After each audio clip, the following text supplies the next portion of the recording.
안녕하세요. 사연 읽어주는 남녀입니다.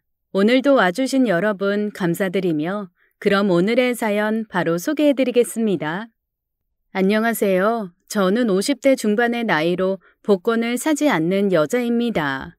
갑자기 복권 얘기를 왜 하냐고요? 예나 지금이나 사람들이 복권을 참 많이 사더라고요. 근데 전 한 번도 사본 적이 없습니다. 대신 남편이 복권 사는 걸 좋아했어요. 대부분 다 꽝이었지만 가끔 몇천 원, 몇만 원이 되면 좋아하던 모습이 눈에 선하네요. 또 샀냐고 뭐라고 그러면 혹시 하냐고 몇십억이 하루아침에 내 것이 될 수도 있는데 왜 안 사냐고 큰 소리를 떵떵 치곤 했죠. 그렇게 원하던 1등 당첨은 돼보지도 못하고 남편은 지금 하늘나라에 가 있네요. 전 남편과 사별하고 아들과 살고 있어요. 남편은 뇌졸중으로 병상에 오래 있었습니다. 간병은 물론 제가 다 했고요. 쓰러진 뒤 거동을 못해서 대소변도 받아냈고 그렇게 5년이라는 시간을 보냈습니다. 아들은 그 사이 고등학교를 졸업하고 군대를 다녀왔어요. 이래저래 참 힘들었는데 다 옛날 일이 돼버렸네요. 남편을 떠나보낸 후엔 몸과 마음이 많이 지쳐서 아무것도 할 수가 없었어요. 다행히 재산이 조금 남아있어 그걸로 버텼지만 제대를 하고 돈을 벌던 아들이 대학에 가고 싶다고 하자 정신이 번쩍 들었습니다. 엄마, 나 대학 가야겠어요.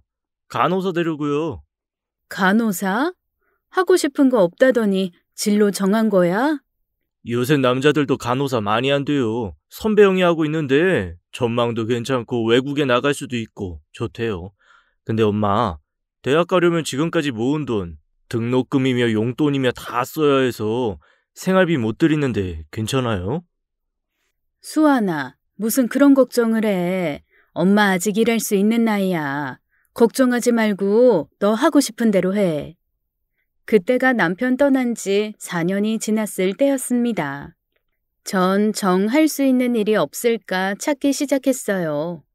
아르바이트 개념 말고 꾸준히 할 수 있는 직업을 갖고 싶었죠. 그러다 요양보호사 자격증을 따게 됐고요. 사실 50줄의 무언가를 새로 시작한다는 게 쉽지만은 않았어요. 남편 간병을 5년 정도 하다 보니 세상이 어떻게 돌아가는 줄도 몰랐죠. 근데 친구가 요양보호사 얘기를 꺼내는 게 아니겠어요? 보니까 딱 제가 할 수 있는 일이었습니다. 전 열심히 준비해서 자격증을 따고 일을 시작하게 됐죠. 힘들다는 실습도 잘 해내고 자격증을 딴 뒤에는 너무 기뻤어요. 아들한테도 떳떳하고 얼른 취업해서 월급을 받아보고 싶었습니다. 열심히 일을 하면 먹고 살 수는 있겠다 싶었고 무엇보다 아들한테 부담을 주지 않을 수 있어 좋았어요. 또 얼마라도 모아 아들 장가갈 때 도와주고 싶은 마음이 컸죠. 아들도 간호대에 입학하고 전 요양보호사 자격증을 따고 우리 모자 모처럼 신이 났더랬죠.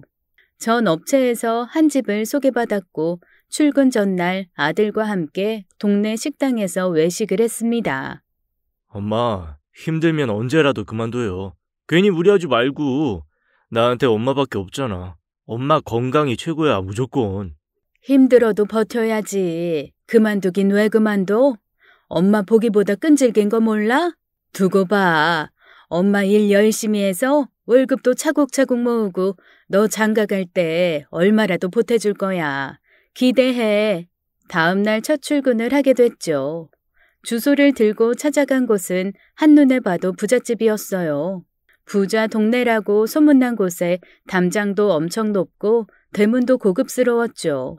안에 들어가 보니까 멋있게 잔디도 깔려있고 뒤로는 산이 있는데 꼭 별장 같더라고요. 거실은 무슨 운동장만 했고 가구며 인테리어가 호화판이었습니다. 그 집 안주인도 영화배우처럼 화려했고요. 전 주눅이 들어 괜히 입이 말랐죠. 저 따라오세요. 우리 남편은 안방에서만 생활해요. 거실에도 잘 안 나오고요. 참고하세요. 네. 그 집 안주인을 따라 안방이라는 데를 들어갔는데 어두컴컴하더라고요. 거실이랑 다른 곳은 빛이 환한데 거긴 어둑어둑한 게 습기도 차고 불쾌한 냄새까지 났습니다. 전 눈치껏 커튼을 열고 불을 켰어요. 제가 돌봐드릴 분은 캄캄한 방구석 휠체어에 앉아 계셨죠. 등을 돌리고 있어서 얼굴을 볼 순 없었어요. 그때 안주인이 이렇게 말했죠. 아유, 냄새. 난 이 방에 오래 있기도 싫어요. 선생님이 알아서 잘 좀 돌봐주세요. 인사 나누고 잠깐 나올래요? 할 얘기가 있어서요. 그럴게요. 전 휠체어를 탄 중년 남자에게 다가갔어요. 뒷모습만 봐도 위축되고 절망스러운 감정이 느껴졌습니다. 그분은 제가 다가가는 걸 알면서도 고개도 들지 않았어요. 전 조심스럽게 휠체어 앞으로 갔습니다. 머리가 덥수룩하게 길고 수염이 지저분하게 난 그분은 인기척이 있는데도 눈을 감고 꼼짝도 하지 않으셨죠. 전 놀라시지 않게 작은 목소리로 인사를 드렸어요. 안녕하세요. 양초연입니다. 오늘부터 선생님과 함께 지낼 요양보호사로 왔어요. 순간 남자분은 고개를 번쩍 들더니 눈을 크게 떴고 절 뚫어져라 보기 시작했어요. 전 깜짝 놀라 휘청했죠. 그런데 몸이 얼어붙은 것처럼 움직이질 않더라고요. 믿을 수 없었지만 저도 그분이 누군지 알 것 같았어요. 설마 오빠예요? 종수 오빠? 양초연이라고 했어? 내가 잘못 들은 건가? 내가 아는 그 양초연 맞아? 맞아요, 종수 오빠. 나 양초연. 오빠 맞아? 정말 오빠 맞냐고요. 그 순간 종수 오빠의 휠체어가 옆으로 휙 밀려났습니다. 동시에 전 떠밀려져 방바닥에 쓰러졌어요. 우리가 서로를 알아본 순간 오빠가 절 피하기 위해 휠체어를 움직인 거였죠. 저리 가. 나 보지 마. 보지 말라고. 왜요? 이러지 말아요. 네? 침착해요, 종수 오빠. 얼굴 좀 봐요. 네? 전 휠체어 앞으로 다시 가서 얼굴을 마주했어요. 틀림없었습니다. 커다란 눈에 뭉툭한 코, 작은 입술이 너무나 익숙했어요. 숨이 멎는 것 같고 온몸이 떨렸습니다. 종수 오빠도 절 보면서 당황한 기색을 숨기지 못했어요. 어떻게 이렇게 만나? 어떻게? 제가 탄식하자 종수 오빠도 입술을 깨물었습니다. 놀라고 당황해서 어찌할 바를 모르는 눈치였어요. 종수 오빠와 전 20대 초반에 헤어진 첫사랑이었어요. 오빠는 어땠는지 몰라도 전 떠올리는 것조차 힘들어 끊임없이 잊으려고 애를 썼었죠. 살아서 다시는 볼 수 없을 거라 생각한 사람이었습니다. 서로 말을 잇지 못하고 있는데 오빠가 이렇게 말했어요. 미안하다. 이런 꼴 보여서. 그게 무슨 말이야. 이런 꼴이라니. 운명이라는 게 참으로 얄궂다는 생각이 들었습니다. 절대로 헤어질 수 없었던 그땐 기어코 우릴 갈라놓더니 생각지도 못한 곳에서 마주치게 된 거였죠. 기막힌 운명에 눈물을 흘리지 않을 수 없었어요. 기억은 시간을 거슬러 과거로 곤두박질 쳤습니다. 활활 타오른 첫사랑은 우리 두 사람뿐 아니라 주변까지 다 태워버릴 것처럼 불타올랐어요. 제가 18살에 종수 오빠를 만났고 오빠는 저보다 한 살이 많았습니다. 우린 고궁에서 열린 사생대회에서 만났어요. 전 교복을 입고 그림을 그리고 있었고 오빤 그곳에 놀러온 학생이었죠. 종수 오빤 미국 유학 중이었고 그림을 보는 게 취미라고 했어요. 제가 그리는 수채화를 한참 동안 보더라고요. 저한테 그림이 참 좋다면서 미술에 재능이 있는 것 같다고 했고 대화를 나누게 됐어요. 사실 전 첫눈에 오빠한테 반했었습니다. 그렇게 멋진 옷차림에 말도 사근사근 잘하는 남자는 처음이었어요.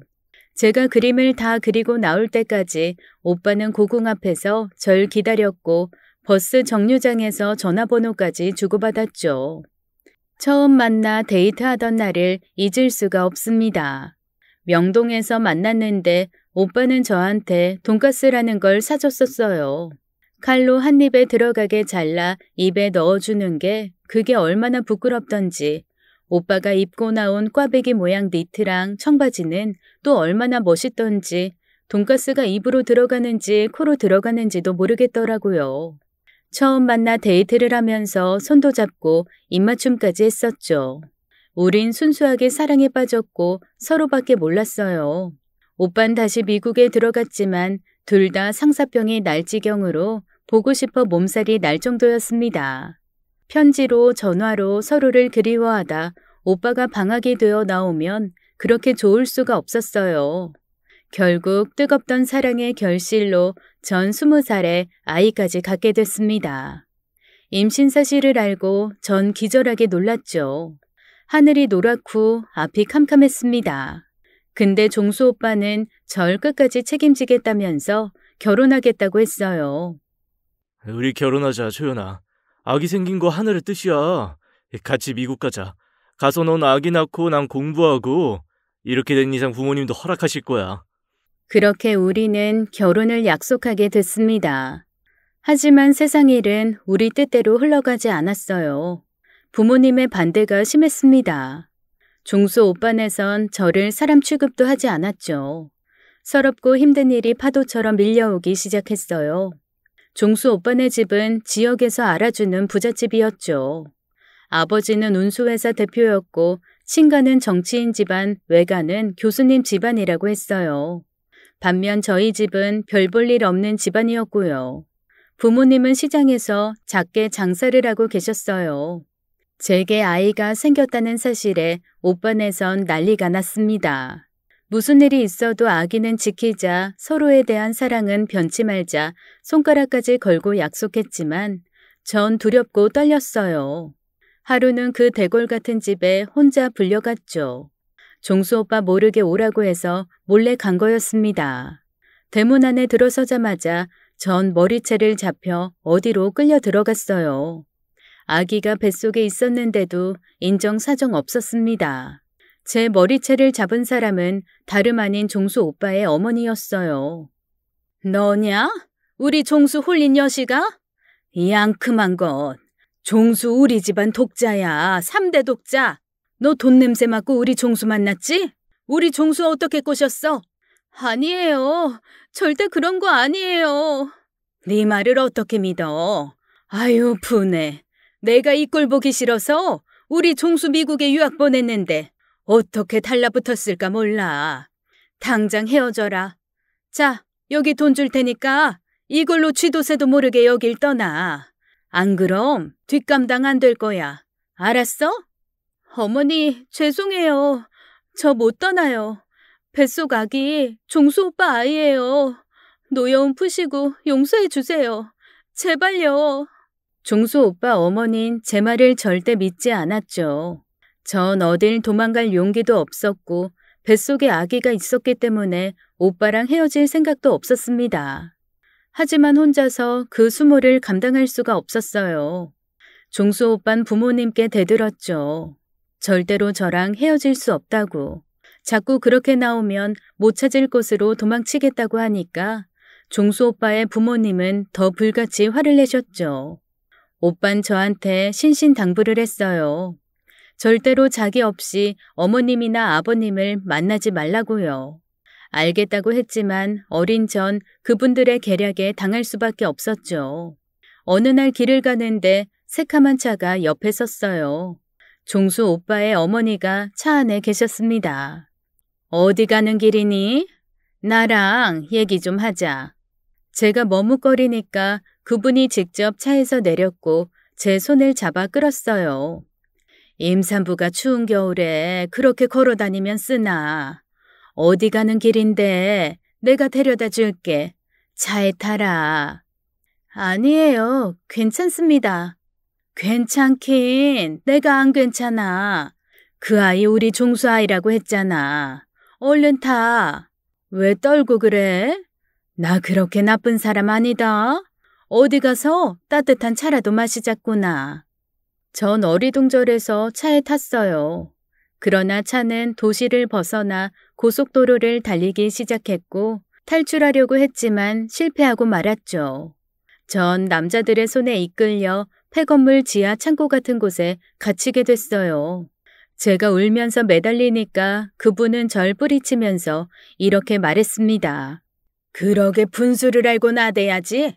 왜 내 말을 안 듣고 까불어? 우리 종수, 지아버지 재산, 지위 명예 다 물려받을 3대 독자야. 끼리끼리라는 말 들어봤을 거다. 종수한테 어울리는 신부감은 따로 있어. 욕심부린 죗값이라 생각하고 반성해. 어디 가세요, 어머니? 왜 문을 잠그고 그래요? 여보세요? 사람 살려요. 꺼내줘요. 꺼내달라고요. 그렇게 전 추운 겨울 폐건물의 지하 창고에 갇히게 됐습니다. 그곳이 어딘지 알 수도 없었고 당시엔 핸드폰도 없었기 때문에 종수 오빠한테 연락할 길이 없었어요. 경찰에도 신고를 하지 못했고요. 너무 춥고 힘들어서 울다 지쳐 기절하고 말았습니다. 햇빛 하나 들어오지 않는 그곳은 너무 무서웠어요. 발자국이라도 들리면 희망이라도 있겠는데 그조차도 들리지 않았죠. 아무리 문을 두드리고 소리를 질러봐도 소용이 없었어요. 20살 어린 나이에 감당할 수 없는 고통이었습니다. 전 충격을 받아 정신을 잃게 됐고 그 뒤에 벌어진 일은 기억이 없어요. 하늘이 도와 부모님이 절 찾으셨고 전 기절한 채로 병원에 실려갔다가 집으로 가게 됐죠. 제 기억은 집에 돌아온 후부터 남아있어요. 이 일로 전 뱃속 아이를 잃었고 큰 충격을 받았습니다. 당연히 일상생활도 못했죠. 부모님 역시 이번 일로 많이 우셨고 무척이나 가슴 아파하셨어요. 아버진 제 처참한 모습을 보다 못해 그 집에 쫓아가셨습니다. 우리 아버지 남한테 화 한 번 내신 적 없는 분인데 이번 일만큼은 못 참겠다면서 분통을 터뜨리셨어요. 똑같이 자식 키우는 집에서 이러는 거 아니지? 이게 범죄 아니고 뭐야? 말이야 바른 말로 그쪽 아들은 죄 없어? 이 손바닥도 마주쳐야 소리가 나지. 어떻게 애를 그 지경으로 만들어놔? 당신들이 사람이야? 한겨울 차디찬 시멘트 바닥에 임신한 애를 가둬놓는 게 말이 돼? 이 니들이 사람이야? 이 아저씨가 여기가 어디라고 와서 행패야? 딸 교육 잘못 시켰다고 머리를 조아려도 부족할 판에. 지나가는 사람 길 막고 물어봐. 누가 잘했나? 3대 독자 앞길이 막혔는데 그럼 가만히 있어? 글씨 누가 뿌린 건데 이 적방아장도 유분수지. 돈 있으면 다야. 우리 초연이 공부도 잘하고 미래도 창창한 애였어.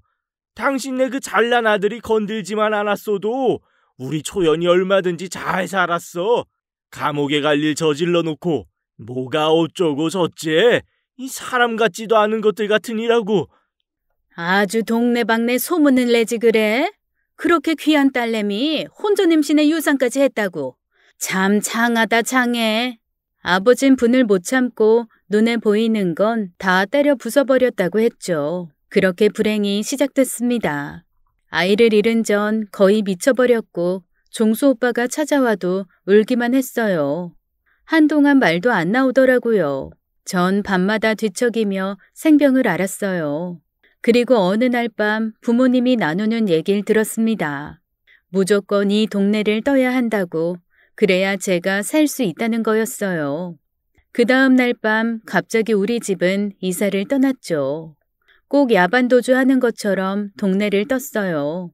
전 빈집에 쪽지 하나를 남겨두고 차에 올랐습니다. 종수 오빠에게 날 잊으라고 우리 사이에 있었던 일 악몽처럼 생각하고 있자고 무정한 편지 하나 남겨두고 정든 집을 떠났어요. 칠흑같이 어두운 밤 눈물이 멈추지 않았습니다. 그렇게 사랑하던 우린 이별 인사조차 제대로 나누지 못하고 헤어지게 된 거였어요. 아버지 고향에 내려간 뒤 전 집에서 조용히 지냈고 2년이 지난 후 선을 보기 시작했습니다. 제가 결혼 안 한다고 선 같은 거 절대로 안 본다고 하니까 부모님은 엄청나게 화를 내셨죠. 적당히 착한 남자 만나 결혼해. 이렇게 방에만 틀어박혀 있으면 뭐 할 건데? 쓸쓸하게 처녀 귀신 되는 것보다 결혼해 자식 낳고 사는 게 100번 낫지. 벽만 바라보고 우두커니 있지 말고 착한 남자 만나서 보란듯이 시집가. 가서 잘 살면 돼. 부모님은 제 처지를 고려해서 사별한 남자나 피치 못할 이유로 이혼한 남자만 골라서 선을 보게 했죠. 물론 제 과거는 오픈하지 않았고요. 전 양심의 가책을 느꼈지만 더는 부모님 속을 썩이고 싶지 않았습니다. 그래서 저 좋다는 사람한테 마음을 허락했고 결혼까지 하게 됐어요. 남편은 늦장가를 갔다가 1년 만에 사별한 남자였고 제 사정을 조금은 알고 있었습니다. 푸근한 성격에 성실한 남편이 살면 살수록 믿음이 갔어요. 정부치고 사니 아이도 생겼고 그렇게 우리 아들 수환이를 얻게 됐죠. 저는 남편과 아들에게 최선을 다했어요. 누가 시킨 것도 아닌데 남편 속옷까지 다려주고 아들 입에 들어가는 건 다 제 손으로 만들며 가정에 헌신했죠. 그렇게 제 삶은 조금씩 안정돼 갔습니다. 그리고 아들이 학교에 들어갈 무렵 종수 오빠에 대해 들을 수 있었어요. 딱 한 친구, 어려서부터 친했던 소꿉친구와 연락을 했는데 그 친구가 제 눈치를 보며 얘기를 전해줬어요. 종수 오빠는 제가 떠난 후 절 미친 듯이 찾아다녔지만 결국 포기하고 유학을 떠났다는 얘기였죠. 미국에서 만난 여자와 사귀다가 결혼까지 했다는 소식이었습니다. 종수 오빠 부모님은 절 없는 집 자식이라고 그렇게 무시하더니 그 여잔 있는 집 딸이라고 무척이나 마음에 들어했대요. 돈이 뭔지 다 지난 일인데도 씁쓸한 마음이 들었죠. 종수 오빠 아내는 미국에서 사업을 크게 하는 부잣집 딸이라고 했어요. 며느리 집안이 보통이 아니라고 그렇게 자랑을 했다고 하더라고요. 둘은 결혼했고 자식도 둘을 낳았는데 그게 끝이 아니었죠. 이 얘길 해 말어. 뭔데 그래? 있잖아, 종수 오빠. 사기 결혼이었대. 뭐? 사기 결혼? 둘째 100일 무렵에 그 여자 거짓말이 싹 다 드러났다는 거야. 미국에서 사업한다는 부모도 다 가짜고 학력이고 경력이고 살아온 모든 게 싹 다 거짓말이었대. 종수 오빠 잡으려고 작정하고 사기를 친 거지. 어쩜 그런 여자가 다 있냐? 하지만 종수 오빠는 이혼은커녕 가정을 유지하기로 했다는 거였어요. 이미 자식이 둘이나 있으니 빼도 박도 못하고 아내의 과오를 덮기로 한 거죠. 그때 종수 오빠 부모님은 지병으로 일찍 돌아가신 상태였고요. 하지만 엄청난 배신감을 느낀 종수 오빠는 아내에게 정이 식을 대로 식어 부부 갈등이 심했다는 얘기였습니다. 더 웃긴 건 그 뻔뻔스런 여자가 애들 유학 보내달라고 그랬대. 자기도 따라가겠다고 하면서. 종수 오빠도 이 꼴 저 꼴 보기 싫으니까 애엄마랑 애들 싹 다 유학 보냈는데 그 후로 한국엔 코빼기도 안 비추더래. 그 오빠 혼자 오랫동안 기러기 생활한 거고. 아유, 그게 뭐냐? 돈 버는 기계도 아니고. 지난번에 길에서 우연히 봤는데 엄청 마르고 안 됐더라. 그랬어? 근데 미정아, 앞으로 나한테 종수 오빠 얘기하지 마. 좋은 얘기도 아닌데 왜 자꾸 전해. 내가 굳이 알 필요도 없잖아. 알았어. 미안해. 난 또 네가 궁금해하는 줄 알고. 친구가 전해준 소식에 전 한동안 멍했어요. 종수 오빠의 결혼 생활은 결코 행복하지 않았죠. 아내와 자식들도 오빠를 돈으로만 본다고 하더라고요. 기러기 아빠라고 하죠. 큰 집에서 외롭게 지내면서 그저 돈만 벌어 보낸다는 얘기였습니다. 그 아내는 외국에 있으면서 한 달 생활비와 학비로 몇천만 원대의 돈을 요구하고 있었고 자식들도 그걸 당연하게 여긴다고 하더라고요. 아빠한테 정도 없으면서 툭하면 명품을 사달라, 요트를 갖고 싶다. 주변의 재벌 자식들이랑 자기를 비교하면서 아빠를 무시하고요. 종수 오빠는 모든 걸 아버지의 숙명이라 여기고 가족들의 생계를 책임지며 살고 있었죠. 괜히 가슴이 아팠습니다. 애정이 남아서 그런 건 아니었어요. 저도 자식을 낳아 키울 때였고 가족의 단란함이 뭔지 알았기 때문에 그렇게 사는 종수 오빠가 가엾다는 생각이 들었죠. 남편 퇴근 시간 맞춰 된장찌개 끓여주고 피곤할 때 아들이 해주는 안마 받으면서 문득문득 종수 오빠가 떠올랐어요. 사람 사는 거 별거 없잖아요. 가족들 단란하게 지내는 게 행복인데 아무리 돈이 많으면 뭐하나 싶었습니다. 그러던 어느 날 충격적인 소식을 듣게 됐어요. 친구 미정이가 커피를 마시자고 해서 나갔는데 얘가 종수 오빠 얘기를 꺼내면서 막 우는 거였어요. 초연아, 나 이 소식 듣고 잠 한숨도 못 잤다? 종수 오빠 불쌍해서 어떡하니? 왜 그래? 무슨 일 있어? 종수 오빠 이제 못 걷는데 밤늦게 혼자 퇴근해 오다가 빗길에 교통사고가 났대. 크게 다쳐서 하반신이 마비됐다는 거야. 뭐라고? 그게 사실이야? 그뿐이 아니었습니다. 외국에 있던 아내와 자식들은 종수 오빠가 그런 큰 사고를 당했는데도 한국에 들어올 생각을 안 했대요. 전화만 몇 번 하고는 소식이 없어 종수 오빠는 인내심이 폭발했고 그 뒤론 돈을 한 푼도 보내지 않았다는 거였죠. 너무 괘씸한 건 돈을 끊어버리자 가족들이 한달음에 달려왔다는 거였어요. 친구와 헤어지고 집에 오는 길에 하염없이 눈물만 흘렀습니다. 까마득한 젊은 시절이 떠올랐어요. 우리 서로 좋아하던 20살 무렵 종수 오빠는 앞길이 창창한 부잣집 도련님이었죠. 누구나 종수 오빠를 보면 부러워했어요. 집안 좋고 미래가 밝은 청년이 착하고 반듯하기까지 하니 사람들이 다 좋아하고 잘 되기만을 바랬죠. 그런데 운명이라는 건 고속도로처럼 쭉 직진하는 것만은 아니었나 봅니다. 종수 오빠의 삶은 지름길은커녕 가시밭길이 되어버렸죠. 빗길 교통사고에 목숨을 잃지 않았으니 그건 감사한 일이지만 잘 걷던 사람이 갑자기 휠체어 신세를 지게 된 건 결코 받아들이기 쉬운 상황은 아니었을 겁니다. 그 소식 듣고 마음이 많이 아파 혼자서 종종 울었어요. 그땐 남편도 병상에 누워있을 때라 마음이 너무 힘들더라고요. 어디에 살든 건강하기만 바랐는데 그런 큰일을 당했다니 믿기지 않았습니다. 남편 간병의 아들 뒷바라지하면서 정신없이 세월을 보내고 5년 만에 사회에 나왔는데 요양보호사로 처음 만나게 된 환자가 종수 오빠라니 이 또한 저는 현실같이 느껴지지 않았어요. 하지만 분명히 종수 오빠가 제 앞에서 울고 있었죠. 덥수룩한 머리에 면도도 하지 못하고 폐인이 된 채 누구의 보살핌도 받지 못한 모습으로 눈물을 흘리고 있었습니다. 어쩌면 이 모든 게 하늘의 뜻일지도 모른다는 생각이 들었어요. 남자, 여자, 이성으로서는 금지된 사이였을지 몰라도 지금 이런 관계는 하늘이 허락한 것 같았죠. 하반신 마비로 도움이 필요한 종수 오빠와 요양보호사가 된 제 상황을 객관적으로 보게 됐어요. 종수 오빠는 그 집에서 많이 불안해 보였습니다.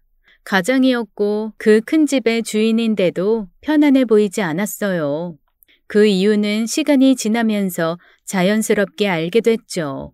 일단 종수 씨 부인이 저한테 지시하는 내용이 이상했어요.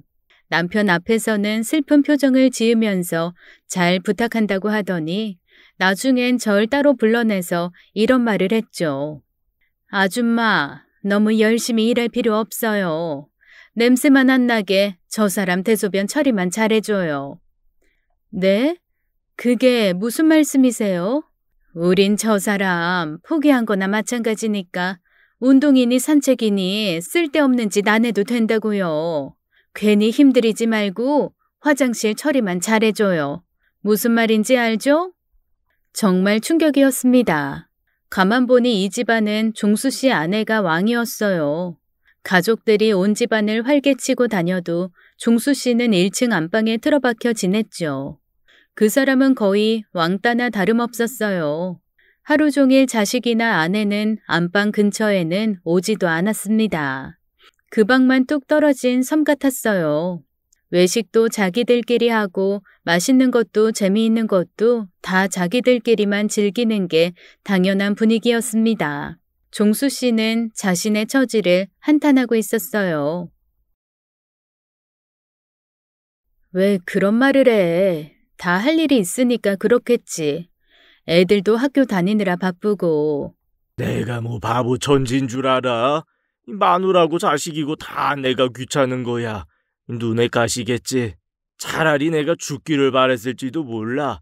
돈 필요할 땐 전화로 그렇게 아양들을 떨더니 내가 이런 처지 되니까 들여다보지도 않잖아. 아예 없는 사람 취급하는 거 봤지? 왜 살아서 이 꼴을 보나 몰라. 자꾸 우울한 생각만 하면 뭐가 좋아. 정원에 나갈래요? 산책하고 햇볕 쬐면 기분이 나아질 거야.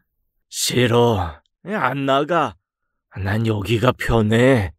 청소하고 환기시켜 놓고 나가자. 종수 씨 면도도 하고 이발도 해야 돼. 내가 조금은 할 줄 알거든? 우리 남편도 5년이나 병상에 있었어. 그때 내가 실력이 좀 쌓였거든. 정원에 나가서 해줄게. 방에서 하면 지저분해지니까. 그건 괜찮지? 너도 고생이 많았구나. 미처 몰랐다. 자식은 있고? 아들이 있어. 제대하고 다시 대학 갔어. 기특해. 애가 철이 많이 들었어. 그렇게 우린 조금씩 살아온 얘기를 나눴습니다.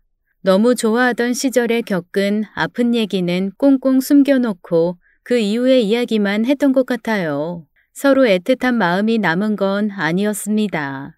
30년 넘는 시간 동안 우린 중년이 돼 있었죠. 그동안 살아온 얘기만 해도 산처럼 쌓여 있었고 무엇보다 풍파가 많아 마음이 많이 지친 상태였어요. 그건 종수 씨뿐 아니라 저도 마찬가지였죠. 청춘이 푸른 나뭇잎이 가득 달린 무성한 나무라면 지금은 잎을 하나 둘씩 떨어뜨리는 그런 시기인 것 같았어요.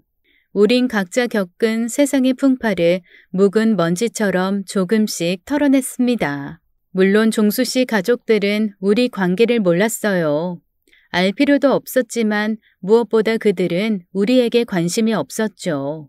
그런데도 아내와 자식들은 종수 씨가 정원에 나가거나 거실을 잠깐 지나가면 티나게 싫어했어요. 안주인은 저를 따로 불러 혼내기까지 했죠. 선생님, 내가 한 말 못 알아들었어요? 왜 일을 만들어서 해요? 다른 거 신경 쓸 거 없다고 했잖아요. 왜 자꾸 저 사람이 거실이랑 정원에 나오는 건데요? 교육받을 때 환기, 산책, 가벼운 운동 굉장히 중요하다고 배웠어요. 환자분 우울증 오면 안 되니까 햇볕도 쬐어드리는 게 좋고요. 어떻게 사람이 하루 종일 방에만 있어요. 가급적 식구분들 안 계실 때 나올게요. 안 그래도 된다니까 유난이네 정말. 그럼 약속 지켜요. 저 사람 나나 우리 애들 눈에 안 띄게 다니라고요. 무슨 그런 약속을 해야 하는지 전 어이가 없었지만 군말 없이 따랐습니다.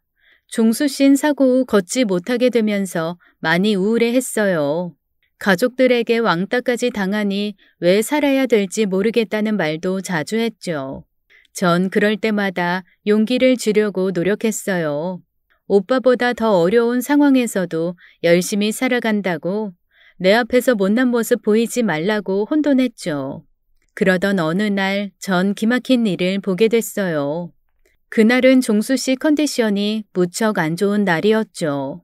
출근해보니 밤새도록 열이 났는지 온몸이 땀으로 젖어 있었고 정신을 거의 못 차리고 있었어요. 전 너무 놀라 물수건이랑 약을 찾았죠. 그때 종수 씨 아내가 절 불러 세웠어요. 왜 그렇게 바빠요? 사장님이 밤새 앓으셨던 모양이에요.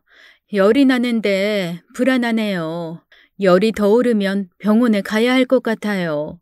관둬요. 그러다 말겠지. 오늘 손님 오기로 했으니까 괜히 소란 피우지 말아요. 어젯밤에 답답하다나 어쨌다나 창문을 열어달라고 난리치길래 활짝 열어줬더니 감기 걸려나 보네. 어젯밤에 바람이 얼마나 찼는데 창문을 활짝 열어줬어요. 그러니 감기에 걸리죠. 전 종수 씨에게 해열제를 먹이고 물수건으로 몸을 닦아줬어요. 다행히 열은 내렸고 오빠가 편안하게 잠이 드는 걸 볼 수 있었죠. 한시름 놓고 방을 나서는데 어떤 젊은 남자가 정원을 가로질러 오는 게 보였어요. 아이들은 모두 외출한 상태였고 야한 옷을 입은 안주인이 그 남자를 데리고 서재로 들어가는 게 보였습니다. 서재 문을 닫기도 전에 둘이 부둥켜 앉더니 입을 맞추더라고요. 전 너무 놀라서 숨도 제대로 못 쉬었죠. 해도 너무했어요. 남편이 저렇게 됐다고 아내란 사람이 집안으로 남자를 끌어들이다니 서재에서 벌어지는 일은 굳이 보지 않아도 알 수 있었습니다. 참담한 기분에 전 욕실로 들어가 물을 크게 틀었어요. 종수 씨는 결혼을 잘못해도 너무 잘못했더라고요. 불쌍하고 안타까운 마음에 눈물이 터져나왔습니다. 워낙에 인정 없는 여자인 건 알았지만 저런 짓까지 벌일 줄은 정말 몰랐어요. 종수 씨의 처지가 더 안쓰럽게 느껴졌죠. 하루 꼬박 아프고 난 뒤 종수 씨는 무척이나 힘들어했어요. 자기 처지를 비관하면서 이렇게 살아서 뭐하냐고 하더라고요. 마음이 짠했습니다. 오빠가 그럴수록 용기를 주고 말동무도 열심히 해줘야겠다고 생각했죠. 밖에 날씨가 진짜 끝내줘. 옷 따뜻하게 입고 햇볕 쬐러 나가요. 싫어. 나 같은 놈이 해는 봐서 뭐해? 뭐하긴. 사람은 해를 봐야 마음이 밝아지는 거야. 오빠가 옛날에 뭘 했어? 내가 밤낮 우니까 산책 가자고 그렇게 졸랐잖아. 순간 둘 다 아무 말도 못했어요. 저도 모르게 젊었을 적 가슴 아팠던 얘기를 꺼낸 거였죠. 제가 종수 오빠 어머니한테 수모를 당하고 울고 있으면 오빠가 찾아와 눈물을 닦아주고 산책 가자면서 데리고 나가곤 했었거든요. 전 얼른 다른 얘기로 화제를 돌렸어요. 그리고 이제 운동치료 시작해요. 내가 다 알아봤어. 운동치료? 아주 조금씩이라도 연습하면 걸을 수 있을지도 몰라. 희망을 가져야지. 의사 선생님도 아예 불가능한 건 아니라고 하셨다며. 2인 1조라는 생각으로 나도 열심히 도울게. 결국 종수 씨는 설득할 수 있었는데 문제는 가족들이었습니다. 그럴 필요 없어요. 다 헛고생이라고. 뭐하러 쓸데없는 일에 힘을 써요? 그럴 시간에 청소나 깔끔하게 합시다. 네? 아우 진짜 귀찮게 하네. 종수 씨 와이프는 입에 담을 수 없는 막말을 했고 오빠는 화가 나서 방으로 들어가 버렸어요. 제가 재활센터에 예약할 테니 운동을 다니자고 했지만 상처를 받았는지 종수 오빠는 해도 소용없다면서 절망했죠. 알고 보니 사고 후 집에 온 뒤에 종수 씨는 단 한 번도 집 밖을 나간 적이 없다고 하더라고요.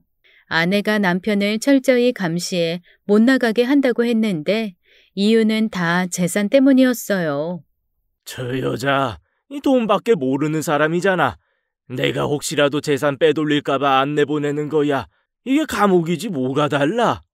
그 후 전 기회를 봤다가 재활기구를 가족들 몰래 방에 들였어요. 어차피 안방은 들여다보지도 않는 사람들이니까 상관없었죠.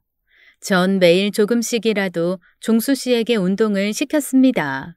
조금이라도 가능성이 있는 일엔 다 도전해봐야 한다는 게 제 생각이었어요.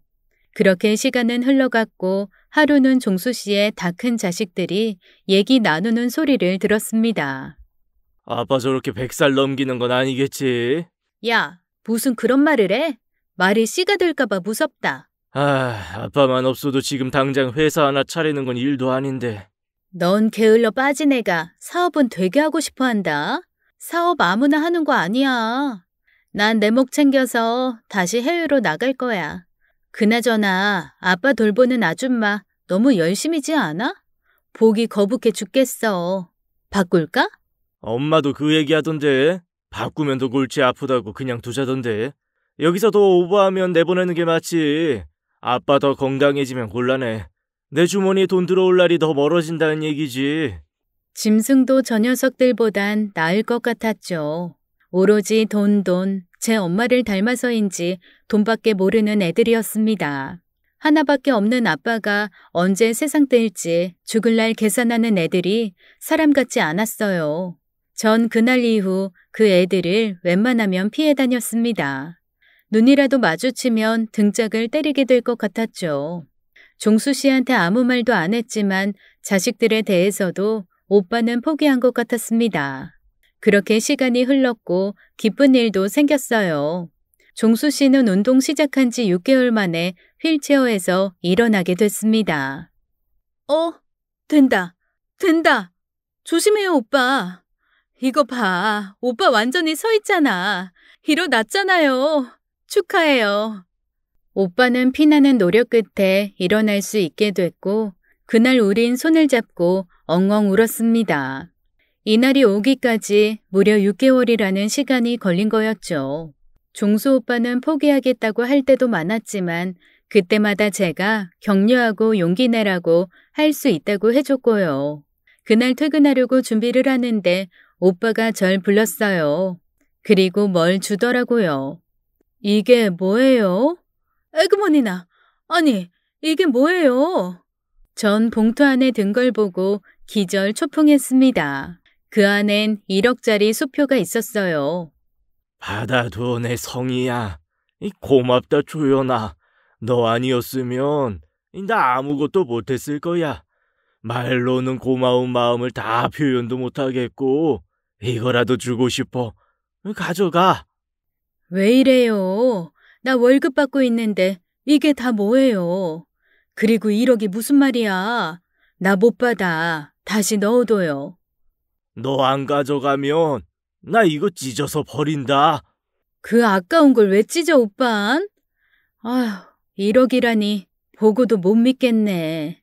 종수 씨는 무슨 일이 있어도 그 돈을 꼭 주고 싶다면서 기어이 제 손에 그걸 쥐어줬어요. 전 할 수 없이 가방에 봉투를 넣었습니다. 1억 중 단 10원도 쓸 생각은 없었어요. 종수 씨 마음을 알기에 지금 당장은 받는 척만 하고 기회가 되면 다시 돌려줄 생각이었죠. 오빤 그날 이후 활기를 띠며 더 열심히 운동했어요. 저도 열심히 출근하면서 오빠를 도왔죠. 몇 달 후 더 기쁜 일이 벌어졌습니다. 종수 오빠가 휠체어에서 한 걸음 내딛는데 성공한 거였어요. 산책을 나가 시도해봤는데 너무 기뻤죠. 외출했다 돌아오던 종수 씨 아내가 놀란 얼굴을 하더라고요. 너무 기쁜 일에 그 여잔 어이가 없다는 표정을 지었습니다. 왠지 예감이 좋지 않았어요. 그날 퇴근하려는데 그 여자가 절 불러 세웠죠. 저한테 돈봉투를 내밀면서 나가라고 하더라고요. 수고 많았어요. 한 달치 더 계산해서 넣었으니까 불만 갖지 않았으면 좋겠네요. 왜 절 나가시라고 하시는 거죠? 제가 뭐 잘못했어요? 아니, 이 여자 보게. 무슨 오리발을 이렇게 뻔뻔스럽게 내밀어? 내가 처음에 뭐랬어요? 대소변만 깔끔하게 처리해달라고 했죠? 왜 굳이 운동을 시켜요? 아까 내 눈을 의심했잖아요. 아니, 뭐하러 서게 하고 걷게 만들어요? 왜 쓸데없는 짓을 해, 아줌마? 그럼 서고 걸을 수 있는 사람을 그냥 내버려 둬요? 왜요? 뭐 때문에 그래야 하는데요? 이 아줌마 왜 이렇게 오지랖이 넓어? 진짜 주책이 심하네. 당신 같은 사람 필요 없으니까 당장 나가요, 당장. 종수 씨의 아내가 절 고용한 거였고 전 거기 있고 싶어도 더 있을 수가 없었어요. 업체에 연락을 해봤지만 그 여자가 절대로 전 안 된다면서 별별 이유를 다 갖다 붙이더래요. 마음이 수처럼 까맣게 타들어갔습니다. 종수 씨가 나 없이 어떻게 지낼지 걱정이 많이 됐죠.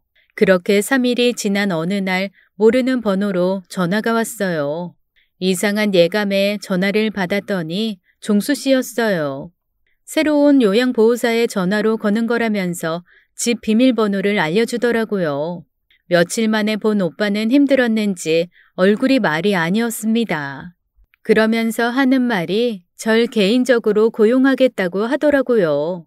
그 일이 화근이 돼서 전 종수 씨의 가족들에게 온갖 모욕을 당했습니다. 아줌마, 우리 아빠랑 그렇고 그런 살이야? 진짜 대박 황당해. 우리 아빠 어떻게 꼬셨어? 왜? 옆에 있으면서 상속이라도 받으려고? 역겨워. 나가요. 보기에도 역겨우니까 빨리 나가라고. 어쩐지 내 말을 죽어라고 안 듣더니 이런 꿍꿍이가 있었구만. 부잣집 아저씨가 힘 못 쓰는 것 같으니까 만만해요. 어디서 누굴 넘봐? 식구들은 저와 종수 씨를 동시에 괴롭혔어요. 하루는 거실에서 보조기구 잡고 걷기 연습하는 종수 씨를 아들 녀석이 쓰러뜨린 일도 있었죠. 농구공을 갖고 노는 척하면서 자기 아빠한테 던진 거였습니다. 정말 눈이 뒤집힐 일이었어요. 옆에서 딸은 이렇게 거들었죠. 야, 아빠가 얼마나 느리게 걷는데 그걸 못 맞추냐? 아이, 집중력이 떨어졌어. 저 아줌마 되게 웃기게 걷잖아. 남의 집에서 둘이 뭐 하는지 모르겠네. 데이트라도 하는 건가? 전 더는 참을 수 없어 두 녀석들에게 쏘아붙였습니다. 20살이 넘은 애들이 너무 못된 데다 버릇이 없었어요. 너희들은 눈에 뵈는 게 없니? 위아래도 없어? 아버지가 어떻게든 살려고 애쓰는데 그게 무슨 짓이야? 하지만 돌아오는 건 조롱과 야유뿐이었죠. 전 보다 못해 종수 오빠에게 이혼을 권했습니다. 하지만 오빤 말도 안 되는 일이라고 했어요. 아내가 재산 때문에 이혼은 절대로 해주지 않을 거라고 하더라고요. 전 도저히 안 되겠어서 이 얘기까지 털어놨습니다. 이런 얘기까진 안 하려고 했는데 애들 엄마 바람 피워. 알고 있었어? 지난번에 종수 씨 아플 때 집에까지 남자를 끌어들였다고. 얼마나 참아야 하는데 이런 비인간적인 대우 받으면서 종수 씨는 얼마나 참아야 하는 거냐고. 종수 씨는 제 얘기를 듣고 크게 놀란 눈치였어요. 그 뒤로 며칠 동안 말이 없더니 어느 날 절 붙잡고 진지하게 얘기를 꺼냈습니다. 아무래도 이혼 준비를 해야겠다면서 증거를 모아달라고 하더라고요. 전 종수 씨 부탁대로 증거를 모았고 그러는 동안에도 열심히 운동을 도왔죠. 피나는 노력의 결과로 종수 씨 몇 걸음 떼는 수준까지 많이 좋아졌어요. 그리고 며칠 후 집에 아무도 없던 시각에 저한테 외출을 하자고 하더라고요. 전 깜짝 놀랐죠. 그날 종수 씨는 수십 군데 은행을 돌며 50억이 넘는 돈을 인출했습니다. 그리고 그 돈을 제 집에 보관해달라고 부탁했어요. 너무 큰 액수라 떨리고 무서웠지만 전 금고를 주문해서 그 안에 싹 다 넣어뒀습니다. 난리가 벌어진 건 며칠 후였어요. 종수 씨의 아내가 은행에 갔다가 남편이 거액을 인출해 간 것을 알게 됐고 집이 발칵 뒤집어졌죠. 그 돈 어딨어? 그 많은 돈이 다 어디 갔냐고. 빨리 불어. 50억이나 되는 돈을 다 어쨌냐고. 다 태워버려서 없어. 그게 왜 궁금한데. 죽으면 아무도 내 장례 안 챙길 것 같아서 내 노자 돈으로 쓰려고 다 태웠다. 왜? 나 죽으면 그 돈으로 호강하려고 했냐? 네가 뭔데? 날 벌레 취급한 네가 무슨 자격이 있어서? 그 여잔 꼭 미친 것처럼 남편에게 달려들더니 노망이라도 난 거냐면서 남편의 멱살을 잡고 흔들었습니다. 기를 쓰고 말리던 저도 결국엔 나가 떨어졌고 결국엔 종수 씨의 휠체어가 쓰러지며 함께 바닥에 나뒹굴었죠. 그 여잔 분이 안 풀리는지 쓰러진 남편의 머리를 발로 차려고 했고 제가 막으려다 대신 복부를 맞게 됐어요. 고통에 신음하는 제게 종수 씨가 다가왔고 그 여잔 저를 막 몰아붙였습니다. 이 여자 순꽃뱀이네. 너 처음부터 우리 남편 재산 노리고 들어왔지? 하는 짓이 수상쩍다 했어. 네가 내 남편 돈 숨겼냐? 어딜 넘봐? 내 돈 안 내놔? 당신이 그러고도 아내라고 할 수 있어? 당신같이 지독한 여자는 보다 처음 봤다. 남편이 무슨 돈 버는 기계야? 어쩌면 이렇게 사람 대접을 안 해줄 수가 있어? 그래놓고 내 남편 사람 귀한 줄 알아야지. 하늘 무서운 줄 알아야지. 죽을 때 저승에 돈 못 가져가 이 여자야. 정신 좀 차려. 뒤늦게 달려온 자식들이 절 욕하면서 제 엄마 편을 들더라고요. 전 자식들에게도 한마디씩 해줬어요. 아픈 아빠 나 몰라라 하고 언제 죽나 날짜 세는 자식은 머리털 나고 처음 봤다. 니들이 누구 돈으로 입고 먹고 배웠는데 사람이라면 그래선 안 되지. 니들 하늘에서 떨어졌니? 어디 별나라에서 태어났어? 니들 아버지가 고생해서 번 돈으로 호강하고 살았으면 양심이 있으면 그러면 안 되는 거야. 니들은 유치원부터 다시 가서 배워. 이 못돼 먹은 것들아. 이 상황에 큰 충격을 받은 종수 씨는 벌벌 떨리는 손으로 절 잡더니 자길 데리고 나가달라고 하더라고요. 전 종수 씨를 휠체어에 태워 집 밖으로 나왔습니다. 깊은 밤 둘이 골목을 빠져나오는데 마음이 너무 처량하고 슬펐어요. 생판 남한테 당한 저도 이렇게 힘든데 종수 씨는 오죽했을까요? 더는 돌아다닐 데도 없어 결국 전 제 집으로 종수 씨를 데리고 들어갔습니다. 집에서 공부하고 있던 아들은 우릴 보고 크게 놀라더라고요. 아들은 그간의 사정을 모두 알고 있었습니다. 제가 처음부터 다 얘기를 해줬었거든요. 그럼에도 불구하고 아들은 그런절 못마땅해 하는 눈치였죠. 엄마 좀 심한 거 아니야? 왜 저 사람을 집까지 데리고 와? 오지랖이 너무 넓은 거 아니냐고. 수아나 미안해. 저 사람 갈 데가 없어. 오늘만 여기서 쉬게 할게. 엄마, 혹시 저 아저씨한테 예전 감정 남아있는 거야? 아버지 돌아가신 지 얼마 되지도 않았는데 새 출발하고 싶어? 저 아저씨한테 남다른 감정이라도 있는 거냐고. 그런 거 아니야. 그냥 측은지심이야. 엄마 분명히 말할 수 있어. 같이 나이 들어가는 처지에 힘들어하는 사람 어떻게 외면해. 수환이 네가 한 번만 이해해줘. 응? 아들은 제 간곡한 부탁에 마지못해 알았다고 했습니다. 전 아들과의 대화 끝에 제 마음을 되돌아봤어요. 측은지심도 있었지만 미련도 없지 않아 있었습니다. 같이 1년 남짓 보내는 동안 애틋한 마음이 생긴 것도 사실이었죠.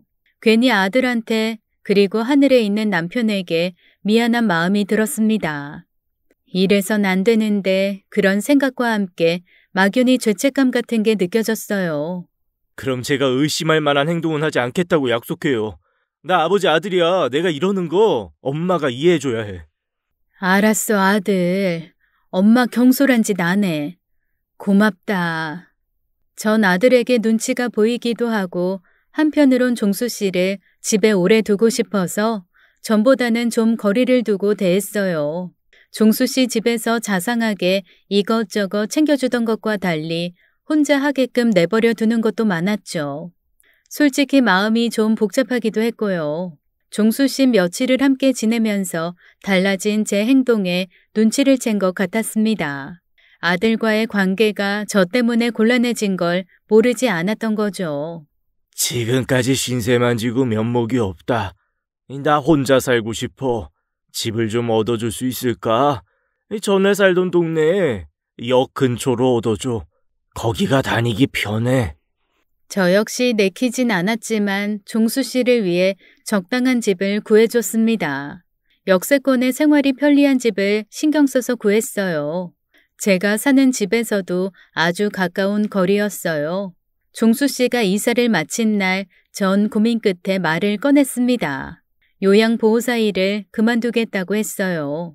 아들 보기가 갑자기 불편해진 이유가 가장 컸고 종수 씨를 계속 보고 있자니 혼란스럽다고 솔직히 말했습니다. 다른 요양보호사분도 좋은 분들 많으니 꼭 제가 있어야 할 필요가 없다고 설득했죠. 하지만 종수 씨는 저한테 매달렸어요. 자기 혼자서는 아무것도 못한다며 너무 무섭다고 다른 사람은 못 믿겠다면서 눈물로 호소를 하는데 매정하게 돌아설 수가 없었죠. 결국 전 종수 씨를 계속 돌봐주게 됐습니다. 그 사이 오빠는 이혼 절차를 밟기 시작했어요. 그러면서 제게 솔직한 마음을 내비치기 시작했죠. 좋아한다는 그런 낯간지러운 말은 안 했지만 저 없이는 안 되겠다고 이제라도 만난 인연 계속 이어가면 어떻겠냐고 가식 없이 솔직하게 얘기를 하더라고요. 내 솔직한 심정이야, 소연아. 우리 젊은 시절은 다 지나갔지만 지금은 또 지금대로 우리만 느낄 수 있는 감정이라는 게 있잖아. 너한테 짐이 되고 싶지 않아. 나 계속 운동해서 반드시 전처럼 돌아갈 거야. 꼭 그러고 싶어. 초연이 너만 있어주면 난 무서울 게 없어. 종수 씨의 고백에도 전 꿀먹은 벙어리처럼 아무 말도 할 수 없었습니다. 거리를 두려고 했고 종수 씨의 마음을 거절하려고 했어요. 남은 생 아들과의 사이가 틀어지는 게 전 가장 두려웠던 것 같아요. 그 와중에 종수 씨는 결국 이혼 판결을 받게 됐습니다. 법원 앞에서 만난 종수 씨 전처는 온갖 욕을 다 쏟아내더라고요. 정말 끝까지 아나무인인 여자였습니다. 내가 꽃뱀한테 홀린 남자들 잘 되는 꼴 못 봤거든? 전종수, 네 미래도 훤하다. 나중에 나한테 잘못했다고 빌면서 찾아오기만 해봐. 소금 한 바가지 뿌려주는 걸로도 모자르고 경찰 불러서 개망신 시켜줄 테니까. 이 여자가 진짜? 뭐? 꽃뱀? 꽃뱀은 그쪽 아니야? 학력, 경력, 부모까지 속이고 사기 결혼한 주제에 누가 누구한테 경찰을 부른대? 그동안 종수 씨 뼈골 빼먹고 잘 먹고 잘 살았으면 됐지. 악담은 왜 하는데? 그리고 나 이 사람이랑 진지하게 만날 생각이야. 그동안 돼지 목에 진주 목걸이였는데 이제 제대로 주인 찾은 것 같네. 나 종수 씨랑 잘 먹고 잘 살 거니까 관심 끝이지. 뻔뻔한 것도 정도가 있지. 종수 씨, 저 여자 상대하지 말고 우리 가요. 그날 저녁 한참을 말이 없던 종수 씨는 저한테 묻더라고요. 자기랑 만날 생각이 정말 있냐고 전처한테 했던 얘기가 진짜냐고요. 전 아주 거짓말은 아니라고 했습니다. 홧김에 내지른 말이지만 마음에도 없는 얘기를 한 건 아니라고 했더니 종수 씨 얼굴에 화색이 돌았어요. 대신 건강을 회복한 후에 생각해 보자고 했죠. 종수 씨는 이혼 후 눈에 띄게 활기를 찾았고 열심히 재활 다니며 꾸준히 운동해서 멀쩡히 걷는 상태까지 오게 됐습니다. 정말 기적과도 같은 일이었어요. 종수 씨와 재회한 날 산송장 같았던 모습에 비해 지금은 완전히 다른 사람이 돼 있었죠. 전 한시름 놓고 안도했습니다. 그런데 그때부터 제 몸이 이상했어요. 자꾸만 몸이 부어서 병원에 가보니 이름도 낯선 쿠싱병이라고 하더라고요. 얼굴과 목, 배 주변만 몰라보게 살이 찌는 증세로 희귀병이었어요. 몇 달 만에 너무도 달라진 제 모습에 종수 씨에게도 병을 숨길 순 없었습니다. 힘든 일들은 다 지나갔다고 생각했는데 희귀병에 걸려버리니 전 세상이 무너지는 것 같았어요. 제 건강만큼은 잘 지키고 산다고 생각했는데 아니었죠. 풀이 죽은 제 모습에 종수 씨도 아들도 안절부절 못하더라고요. 하지만 전 좀처럼 기운을 낼 수가 없었습니다. 자칫하면 당뇨병도 심하게 올 수 있는 병이라 위험했죠. 하루는 종수 씨가 고급 한정식 집으로 저를 불러냈어요. 제가 식당에 도착하니 룸 안에 종수 씨 말고도 아들 수환이가 앉아 있었습니다. 수환아, 아저씨가 너도 불렀어? 엄마, 오느라 힘들었지? 여기 얼른 앉으세요. 녀석도 여기 올 거면 엄마랑 같이 오지 그랬어. 자리에 앉는데 갑자기 종수 씨가 저한테 꽃다발을 내밀었어요. 무슨 축하할 일 있어요? 웬 꽃다발이에요? 그게 끝이 아니었습니다. 종수 씨는 저한테 작은 보석 상자를 내밀었죠. 상자 안에는 반짝거리는 반지까지 있었어요. 전 너무 놀라서 되물었죠. 이게 다 뭐예요? 조연아, 우리 남은 인생 같이 걷자. 같은 곳 바라보면서 나란히 손잡고 가자. 내 옆자리는 처음부터 지금까지 네가 주인이었어. 조연아, 나 이런 말 잘 못하는데 오늘은 용기 내고 싶다. 사랑한다, 조연아. 내 청혼 받아줄래? 종수 씨는 아들 앞에서 저한테 사랑 고백을 하고 청혼을 하는 거였습니다. 결혼하면 더 좋겠지만 아들 수환이가 원치 않으면 결혼까지 못하더라도 함께 살고 싶다는 거였어요. 그러면서 아들한테 이렇게 말했죠. 제 병 고칠 수 있게 곁에 있어주고 싶다고요. 아들도 저만큼이나 놀란 것 같았습니다. 두 분 어렵게 다시 만나셨잖아요. 저도 이제 다 컸는데 철없는 이유로 두 분 반대할 일도 없고 두 분 같이 사시는 거 저도 찬성이에요. 어머니 병 저도 노력하겠지만 아저씨가 애써주시면 완치에 가깝게 나아지지 않을까요? 엄마, 아저씨 행복하게 사세요. 제 눈치 보지 마시고요. 저도 모르게 눈물이 흘렀습니다. 종수 씨는 한바구음을 지으면서 좋아했고 제 손을 꼭 잡으면서 병 낫게 해주겠다고 자기만 믿으라고 골백 번을 말했죠.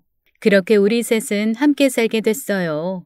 종수 씨가 큰 집을 사서 깨끗하게 인테리어까지 했고 우리 셋은 그곳에서 새 출발을 했습니다. 재미있는 건 전 지금도 종수 씨에게 요양보호사 월급을 받고 있다는 거예요. 월급을 받으면서 전 종수 씨의 간호를 받고 있죠. 얼마나 잘하려나 했는데 종수 씨는 정말 열과 성을 다해서 절 간병하고 있어요. 쿠싱병에 대해 공부도 얼마나 많이 하는지 외국어로 된 논문까지 찾아보면서 열심히 일합니다. 아들도 종수 씨가 노력하는 모습을 보더니 놀란 눈치였어요. 제 병의 원인이 부신의 종양이 있어서라는 게 밝혀졌고 그걸 제거하는 수술을 받고 지금은 많이 좋아졌어요. 요즘은 종수 씨와 함께 예전 추억 되새기며 평온한 나날을 보내고 있습니다. 그런데 어느 날 아들이 할 말이 있다며 우리 둘을 불렀어요. 결혼하고 싶을 만큼 사랑하는 사람이 생겼다는 거였죠. 둘이 돈 모아서 내후년쯤 결혼하고 싶은데 우리가 먼저 결혼하는 게 순서인 것 같다는 얘기였습니다. 전 너무 놀랐어요. 아들은 연애하는 티를 전혀 내지 않았거든요. 그런데 그날 이후 아들의 행동을 보니 사랑에 빠진 걸 알겠더라고요. 수환이가 짝을 만나 행복해하는 걸 보니 저도 참 기뻤습니다. 이런 날이 다 오네. 엄마가 돼서 저 녀석 연애하는 줄도 몰랐어. 우리 뭐 남들이 알게 연애했나? 처음에 비밀 연애하느라 정신없었지. 갑자기 우리 젊은 시절이 떠올랐어요. 이젠 그 시절을 추억하는 게 아프지만은 않네요. 종수 씨와 함께 있으니 마음속 해묵은 짐이 쑥 내려간 느낌입니다. 참, 제 결혼에 대해서 아들에게 대답을 해줘야 하는데 아직도 고민이네요. 우릴 배려한 수환이의 마음이 대견하면서도 한편으론 걱정도 되고요. 아들의 예비 사돈댁에서 이상하게 생각하면 어떻게 하나 그런 생각도 드는 게 사실입니다. 나름 행복한 고민이라고 할 수 있을까요? 제 사연은 여기까지입니다. 긴 이야기 들어주셔서 감사합니다. 오늘도 끝까지 함께 해주신 여러분 정말 감사합니다. 저희는 다음 사연으로 돌아올게요.